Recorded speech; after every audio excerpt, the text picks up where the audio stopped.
All right, let's jump right in. Choosing premium 1121 steam rice, yeah, it's about a whole lot more than just how pretty it looks sitting in the bag. For those of you who are commercial buyers, restaurant owners, or wholesalers, getting this right isn't just about cooking a great dish. We're talking about the literal difference between running a highly profitable operation and, well, a kitchen that's absolutely drowning in food waste. So today, we are unpacking the hard data behind evaluating grain length and actual, real-world cooking performance. To really upgrade your procurement strategy, here's what we're looking at today. The 1121 STEAM standard, the grain length illusion, 7 crucial quality indicators, proving kitchen performance, and we'll wrap up with global markets and pricing. So we need to kick things off by challenging the biggest assumption in the industry right out of the gate. Does maximum grain length automatically equal maximum quality? You know, a lot of first-time buyers fixate entirely on just getting the longest grain possible. But as we're going to see, that strategy leaves huge and honestly really expensive blind spots. Let's move right into Section 1, the 1121 STEAM standard. So, what exactly are we dealing with here? 1121 steam rice is a premium, long-grain Pakistani Basmati. It goes through this very specific steam treatment right before milling, which actually partially gelatinizes the starch inside the grain. Think of it like locking in the grain's internal structure. It strengthens the rice and preserves that beautiful appearance, all without using extreme pressure. Basically, it guarantees the incredibly stable cooking performance that top-tier restaurants all over the world absolutely demand. Now, if you're looking at international trade specs during the current export season, these are the exact baseline numbers you should expect to see.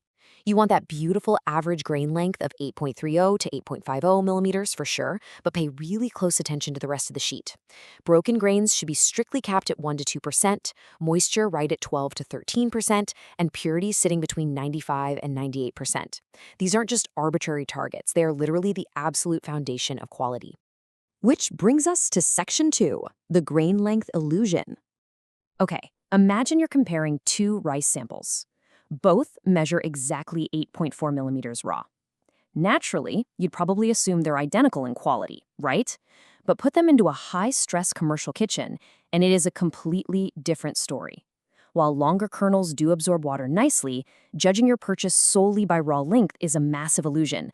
One batch might yield these beautifully separated grains, while the other, it breaks apart, clumps up, and cooks totally unevenly. Professional chefs know the secret here. They know that consistency actually relies on this hidden, complex web of variables.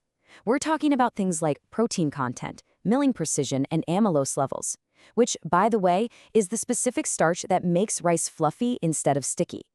All of these dictate exactly how the rice behaves in the pot. It is all about ensuring that every single batch cooks the exact same way, day after day.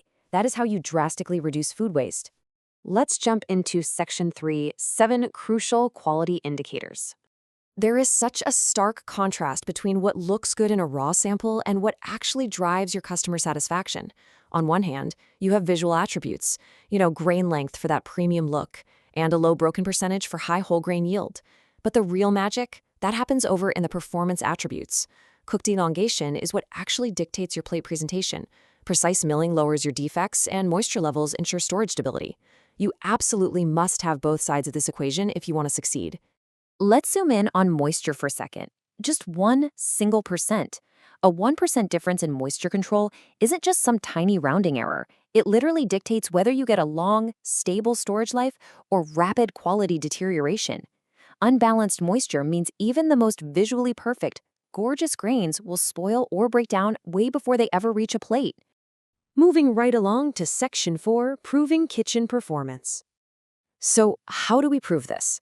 To get the absolute highest confidence before you sign a massive bulk contract, you need a solid 4-step defense. First up, lab testing.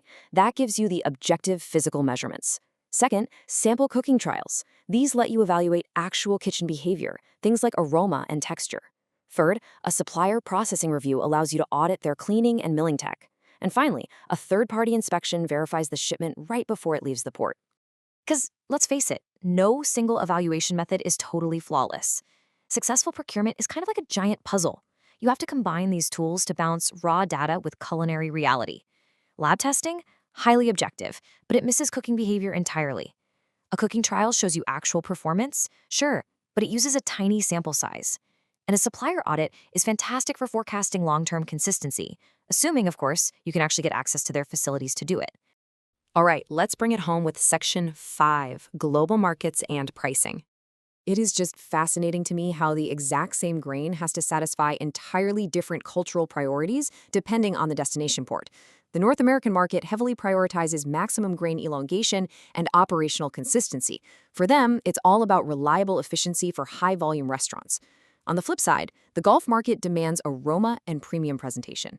Over there, those qualities are absolute, non-negotiable centerpieces for traditional dishes like biryani and mandi.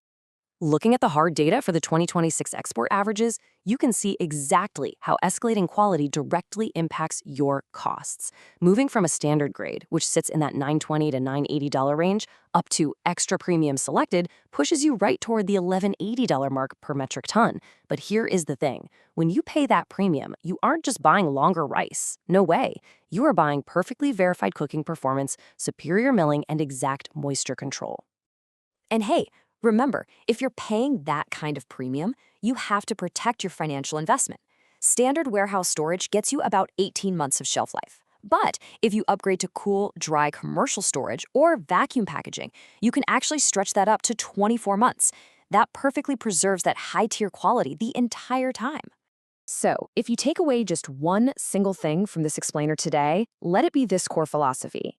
Complete quality evaluation always outperforms judging rice solely by kernel length. You've got to combine those physical dimensions with cooking behavior, milling quality, and processing standards to actually predict your commercial success.